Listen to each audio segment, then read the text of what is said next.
आज का जो झारखंड मुक्ति मोर्चा कार्यालय में बहुत महत्वपूर्ण विषय को लेकर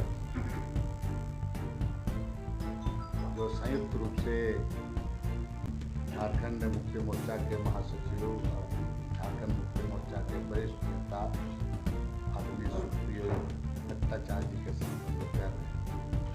सबसे पहली बात मैं कहूँगा कि आज जो देश में जो तानाशाही का स्थिति बना हुआ है, ये पूरे देश के लोगों को एक तरफ से विचलित कर देने वाली ये राजनीति हो रही है।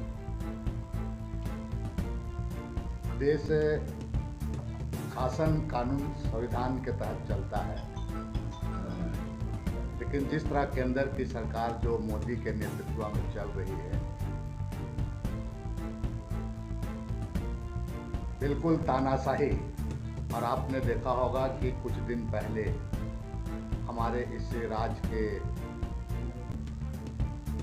जो अब पूर्व हो गए माननीय हेमंत सोरेन जी के साथ जो घटना घटी,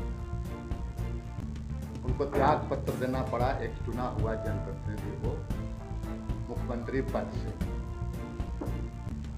और अगर सही कहा जाए तो उनका गिरफ्तारी का भी जो आधार बनाया गया है, वो आधार कहीं से उसका कोई पुख्ता सबूत नहीं है।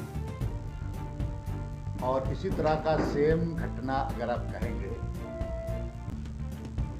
तो दिल्ली के मुख्यमंत्री माननीय केजरीवाल अरविंद केजरीवाल जी के साथ ये घटना घटी है।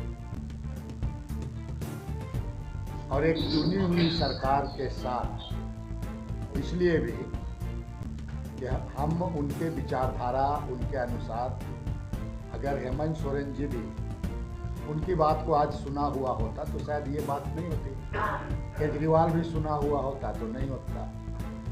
लेकिन जिस तरह से अपने को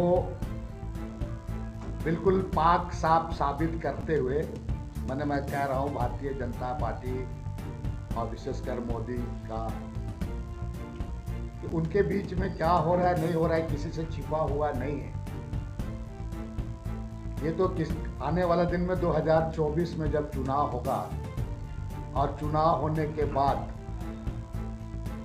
सरकार हमारी बनती है केंद्र में, तो ऐसे स्थिति में कितने लोग इनके जेल चले जाएंगे ये कहा नहीं जा सकता। लेकिन पूरे चीज़ों को ढकने छुपाने की बात काम कर रही है।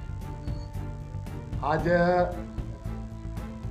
संविधान के साथ और विशेषकर जिस तरह चुनी हुई सरकार के साथ इस तरह करना, ये बिल्कुल हिटलरशाही तानाशाही कहा जा सकता है। और राज्य के देश की जनता को आप समझने की जरूरत है। खुद देश की जनता को, पढ़े लिखे चाहे पत्रकार वर्ग हो चाहे और अन्य वर्ग क्यों ना हो, बुद्धिजीवी शिक्षाविद लोग, उसको निश्चित रूप से इस चीज़ों को मूल्यांकन करने की जरूरत है। ऐसी सरकार से ये देश नहीं चलता है, ऐसे देश नहीं चलता है।